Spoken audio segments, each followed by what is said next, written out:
ગુજરાતમાં આવતીકાલે 20 જિલ્લામાં મોક ડ્રીલનું આયોજન કરવામાં આવ્યું છે। કેન્દ્રીય ગૃહ મંત્રાલયે મોક ડ્રીલના આદેશ આપ્યા છે। પાકિસ્તાન સાથે તણાવ સમયે મોક ડ્રીલનું આયોજન કરવામાં આવ્યું। વિદ્યાર્થીઓ નાગરિકોને ટ્રેનિંગ આપવા સૂચના આપવામાં આવી છે। એર રેડ વોર્નિંગ સાયરનની તૈયારી માટે આદેશ કરવામાં આવ્યા છે। તમામ રાજ્યોના અધિકારીઓ સાથે ગૃહ સચિવે બેઠક યોજી। ગાંધીનગરથી મુખ્ય સચિવ સહિત અધિકારીઓ જોડાયા હતા। Civil defence DG Manoj Agrawal पण जोड़ाया, જ્યારે मुख्य सचिव पंकज जोशी पण वीडियो कॉन्फ्रेंसથી જોડાયા હતા। સિવિલ ડિફેન્સ સાથે જોડાયેલા અધિકારીઓ પણ આ બેઠકમાં શામેલ રહ્યા। વડોદરા, સુરત, તાપી અને અમદાવાદમાં મોક ડ્રીલ યોજાશે। જામનગર, દ્વારકા, કચ્છ, ભરૂચમાં મોક ડ્રીલ યોજાશે।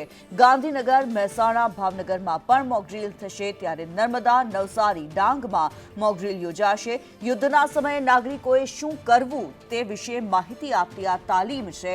કલેક્ટર સહિત વહીવટી અધિકારીઓ સાથે બેઠક યોજાઈ છે। બેઠકમાં કલેક્ટર, ડીડીઓ સહિતના અધિકારીઓ જોડાયા હતા।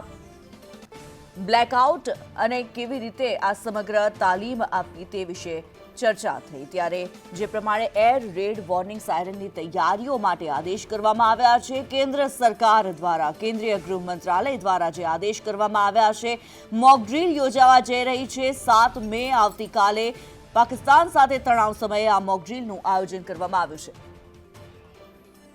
હિરેન રાવલ મારી સાથે લાઈવ જોડાયેલા છે। હિરેન, વિશેષતઃ ગુજરાતની અંદર પણ મોક ડ્રીલનું આયોજન કરવામાં આવ્યું છે, શું માહિતી? ગુજરાતમાં જે 14 જિલ્લા હતા એમાંથી વધારી અને લગભગ 20 જિલ્લાઓ હવે એની અંદર આવરી લેવામાં આવશે।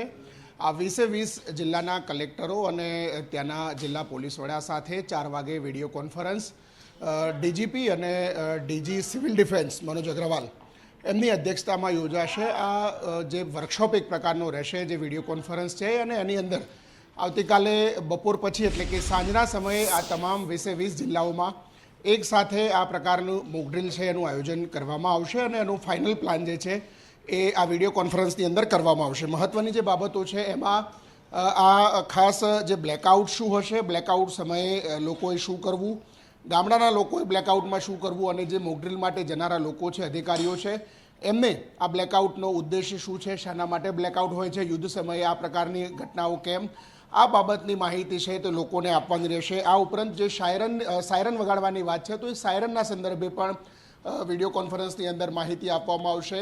ખાસ બોર્ડરના જિલ્લાઓ છે કે જ્યાં ડિફેન્સની એજન્સીઓ આવેલી છે, નેવી સહિતની એજન્સીઓ છે, એમને પણ આ અંગેની સૂચના આપવામાં આવી છે। નેવી, આર્મી, બીએસએફના જે બેઝ છે ત્યાં પણ આ પ્રકારના સાયરન છે તે લગાવવાની સૂચના આપવામાં આવી છે। અને એટલા જ માટે કચ્છ, બનાસકાંઠા, જામનગર, પોરબંદર આ જિલ્લાઓ એવા છે કે જે સરહદી વિસ્તારો છે, પાકિસ્તાનને અડીને આવેલા છે, ક્યાંક જમીની સરહદ નજીક આવેલી છે તો ક્યાંક દરિયાઈ સરહદ નજીક આવેલી છે।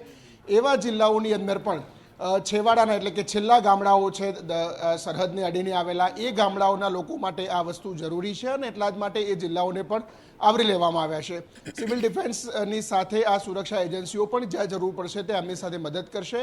સાંજે 4 વાગે યોજાનારી આ વિડીયો કોન્ફરન્સમાં આવતીકાલ સાંજની મોક ડ્રીલને આખરી ઓપ આપી અને ત્યાર પછી સત્તાવાર જાહેરાત રાજ્ય સરકાર દ્વારા એની કરવામાં આવશે। જી, ધન્યવાદ હિરેન આ માહિતી માટે।